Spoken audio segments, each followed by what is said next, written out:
beautifuls, this is Aromie here, and welcome back to Seduce Me 2. Last episode we have started on Eric's playthrough storyline thing, and we're in the middle of a nap and we're having the nightmare. Yes, the nightmare. The stabbing pain ripped through my insides as if the invisible blade in my chest unsheathed itself from my torso, and I read this. Someone help me! I felt my body what the hell? My body slowly start to shut down. Was I dying in my own dream? Why couldn't I wake up? Cold waves run through my nerves, numbing my body as if I was indeed slowly dying. As blood dripped from my chin, I felt lightheaded in the darkness. But an almost violent shake broke me from my dream, forcing me to physically open my eyes. Princess! I gasped for air, no longer able to taste blood or feel pain. I was back in my room, staring at Eric's concerned face as he held my shoulders. I shuddered from the... Ow. I just had like a really random pain in the back of my head, like it was stabbing me or something. I gasped for air, no longer able to taste blood or feel pain. I was back in my room, staring at Eric's concerned face as he held my shoulders. I shuddered from the experience, unable to forget the feeling of being stabbed in my own dream. Eric, however, had saved me. What happened? You were thrashing around and... I didn't let him finish. I grabbed Eric's body and slammed myself into his chest, happy to no longer be trapped in the dream and thankful that he woke me up from it. Eric wrapped his arms around me and gently rubbed my back, soothing me as I began to cry into his shoulder. Did you have a nightmare? It was terrible. I was being attacked by something in the darkness. I couldn't do anything about it. It's okay now. You're safe. I'm right here. I could only nod as Eric rocked me back and forth, comforting me. It may have been a dream, but I was still mortified by it. It seemed almost too real to be just a dream. I didn't want to think about it anymore. I didn't want to remember the dream, especially how horrible it was. I was supposed to be getting mentally ready for a wedding, not having nightmares while dying. Eric kissed over my head and face, trying to soothe my sadness. He wiped away my tears and continued to hold me close until I was calm and relaxed. I tried to reassure myself that it was a dream. It was just a stupid dream. Just a nightmare. Eric gently pulled away, not releasing me from his arms, and looked down at me with a soft frown. I'm sorry that I left. I should have been here, making sure that you had good dreams.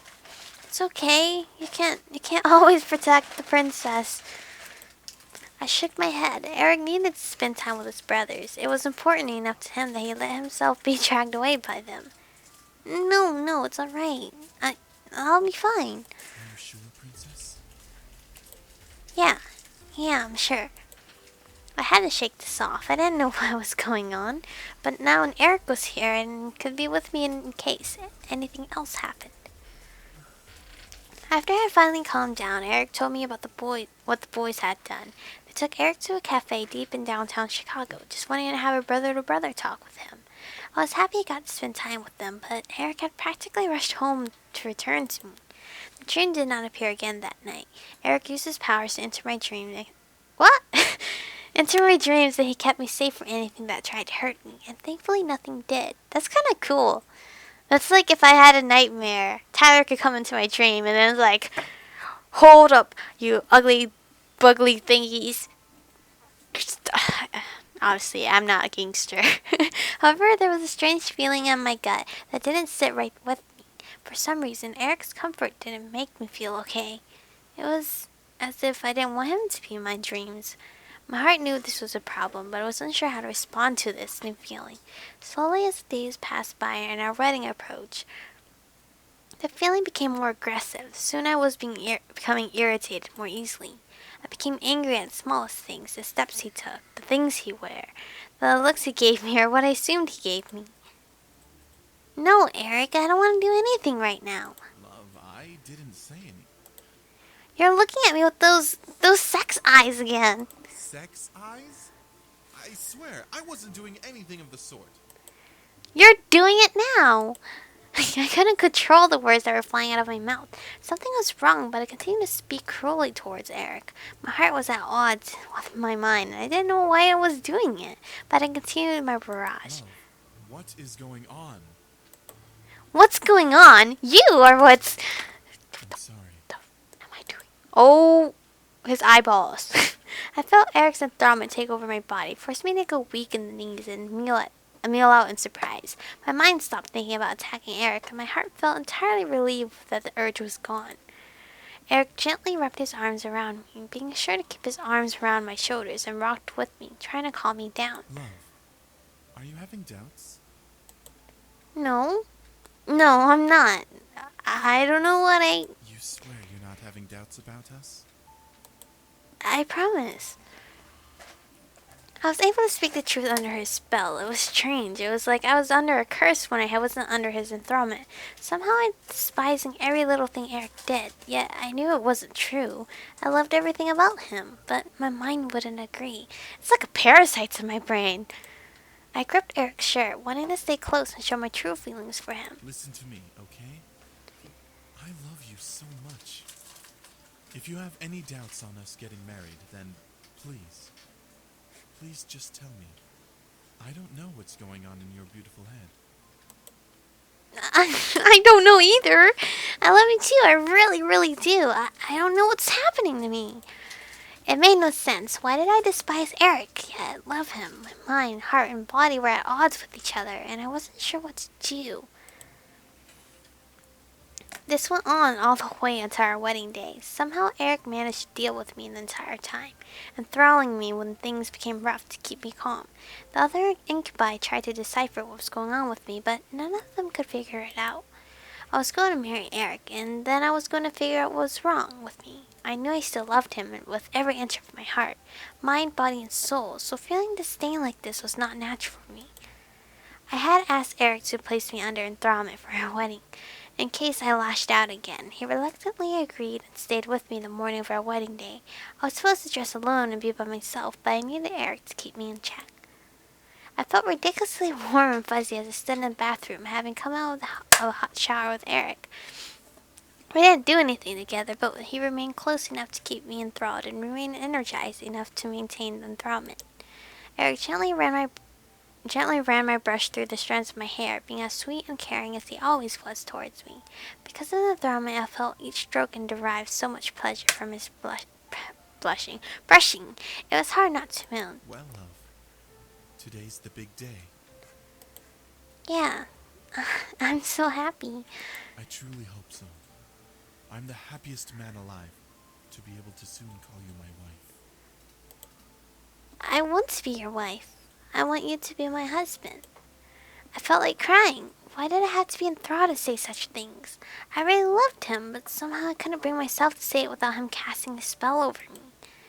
Eric looked at me through the bathroom mirror and gently smiled, believing me and placing a small kiss on my cheek. By the way, are you using a new soap? Huh? I looked at Eric, unsure of what he meant. I had used the same soap I always use, so my scent shouldn't have been different. Eric tilted his head and gently inhaled again before smiling a little wider. You smell different. I kind of like it. I blushed not because of the enthrallment, but because I didn't know I had a different smell. Was something that off about me? It couldn't have been that drastic, right? Eric finished brushing my hair and smiling, kissing my head. All right, time for you to get into your dress. I'm afraid that I can't join in dressing you as much as I want to. Can't see the bride in her gown before the wedding. I also have to get to the ceremony venue to get my tuxedo. However, my enthrallment should stay on you until you arrive. I tried to fight back, but Eric held up his finger. No. I promise that everything will be okay. As soon as I see you, I'll enthrall you again, and we can go through the ceremony as planned. Okay? As much as I wanted to fight it, I was thankful that Eric was willing to go through all of this to make sure I wouldn't throw a fit, despite me not wanting to go in the first place. I agreed and earned a small kiss from him, which I relished. All right. I love you. I'll see you soon. I nodded, smiling back at him before he slipped on his regular clothes and left the mansion. I felt the enthrallment on me ebb and flow through my body, so I needed to hurry and get ready before it wore off. I got dressed in the wedding dress of my dreams, and I smiled as I prepared my hair and jewelry. I really did look like the perfect bride, ready for her big day. Why I was acting out against it, I would never know, but I was going to fix this after I saying I okay. As I glared at myself, I could see a small glow about my body. Was it Eric's spell? I giggled, wrapping my arms around myself and enjoying the feel of his spell. The feel his spell had on me. They came out of nowhere, honestly. That didn't even make sense for that part to come in, but okay. We're gonna cry. We are totally messed up in the brain. Don't know what's going on. We're staying in the room because I believe we explored everywhere. It was better to be safe than sorry. I fell back onto the bed and closed my eyes, contemplating taking a nap to make time go by faster. Staying in the room was the best option for me, both so that I wouldn't get lost and that I'd be okay in case the guards were on duty. I let out a small sigh before looking around the room. Was there anything I wanted to look at closer? Excuse me. Before I could find anything, I looked to the door towards the voice. Peeking in was the rabbit woman, cautiously remaining behind the door while looking at me. Are you feeling okay? Huh? Yeah, I am. Thank you. Please come in. I trusted this woman, despite barely knowing her. She assisted me in coming to this room, and she was one of Diana's comrades, so I felt that I could put my trust in her. The woman nodded before stepping in the room and closing the door behind her. She turned to me and stood by the door. I'm assuming Diana told you about the situation. Yeah, I'll be back home tonight. That's the hope, anyway. Yes. We sent our agents as soon as we knew what we had to gather. We're positive they will turn up before nightfall, and we'll be able to cast a gateway spell. I nodded and let out a small sigh. It would be a long wait, but it would be worth it if it worked. The woman, however, took a step forward. May I ask you something? I looked to the woman, slightly confused. Sure, go ahead. What is it? Well, I watched as the woman reached up and rubbed one of her ears, almost in nervousness. What was she nervous about? Finally she spoke again, releasing her ear. would you mind if I asked you about the human? Oops, sorry. Totally cut her off. My finger just clicked too quick. The human world. Why would she be curious about the human world? She was a demon that looked like an anthropomorphic rabbit.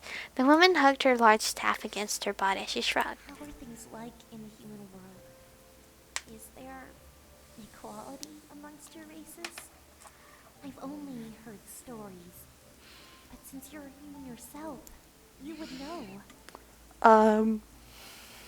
What you mean by equality? My mind went back to the social life of the human world. At least in America, we claimed to be equal, but we had major prejudice amongst our races, whether we liked it or not. I found myself to be on a neutral ground, not wishing to be extreme on either opinion, but knowing the difference between what was normally right and wrong. I looked to the woman and shook my head, making her eyes widen slightly. We're not exactly equal. I mean, we try, but we're pretty divided. However, it's only one of many problems we face. The woman nodded before walking over and sitting down on the bed beside me. I see. Are there major wars fought because of it? In a way, we have marches and movements, but at least we try not to escalate it to the war where I live. It's better to resolve things without violence. That's smart. I hope that equality can be found in your world. What about here? The woman shook her head, her smiling turning a bit grim. I could tell that things were rough here just from looking at her expression. We have sort of a caste system here. What kind of demon you are determines what life you live. Demons of Lilith like Diana are usually royals and nobles, while animal demons like me are much lower in the ranks. No, the way she said it seems like spiteful, though. I could hear her anger and shame just from her voice alone. Were things really that bad here? That's horrible. I'm so sorry. It's alright. That's why I joined the rebellion. We intend to make changes, make it better. I want to be part of that and help fix things. Hell yeah, you're a support character. I'm always a support character in games. I hate it sometimes. So sometimes I want to be the killer. Okay, I'll support over here in the corner. There was the confidence in her words that didn't match the looks in her eyes. She knew something was off in what she said, but she expressed it in any way as her reply to me. I didn't know whether or not to be proud or keep silent. I wouldn't be here long, so I decided to keep my mouth shut. The woman shook her head out, as if she was scattering the thoughts from her mind, and looked at me. So, you are getting married. You must be excited to get back with your family and soon-to-be partner. Huh? Oh yeah, I'm excited to go back. For a brief moment, I had nearly forgotten that I was getting married. My mind began to wander to the one who was waiting for me, making my heart ache. As I looked down at my lap, the rabbit woman looked down as well. I'm sorry. I didn't mean to make you upset. But you will be home soon.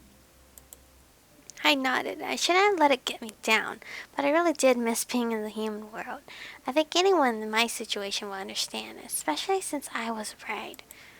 I looked at my hand, seeing my engagement ring and imagining the wedding ring that was made for me, replacing it. Soon enough it would be on my finger, and I would be able to continue living my life as normal. Pulling myself out of my thoughts, I looked at the woman as she stood and bowed to me. Well, I shall leave you be. I will bring food whenever it is ready, so that you don't starve. Thank you. I appreciate it. With that, the woman left, leaving me alone in my room to wait. And we already read out this. We're refusing it. Crap that. And bam, they fell in. Fell in to rescue me. Now that we officially have completed the demo, I cannot wait for the game to come out. I do adore everyone's different... Oh, what? Diana. We have to... What? This was not here. This wasn't here. Should I? I'm gonna click it. I'm gonna click it. This is interesting. Oh, this is Diana's route. If you guys did play Diana's route, but I didn't play Diana's route, so I shouldn't do this. You guys are probably gonna be mad. I'll just do it next episode. I'm just kidding, guys. I didn't go through Diana's route, but for those that did and wanted to see it, I'll just show hers. But I didn't pick her, so. I didn't even know she was an option in Seduce Me 1. But I figured out later she was. So I'll just do that for you Diana fans next episode. So we're officially not really done. But I'm still going to say my little sayings. How I like the demo. What I'm waiting for. Because I have completed all the guys' route. But I do have high hopes for this game. The Kickstarter goal has already been completed. But there are a lot of other milestones that they have. So if you guys haven't donated to Kickstarter yet, their Kickstarter, I will link it down below. And for those that want to play the game by yourself and squeal and listen to the voice over and over of the guys that you adore, the link will be there. So I cannot wait for this game. I believe it comes out next year. The storylines may change, but reading the storylines now, I have high hopes for it. Because I do adore how everyone has their own introduction to fall into the plot, which is cool. So, thank you guys for watching. Stay beautiful. And I'll see you guys next time for you Diana fans.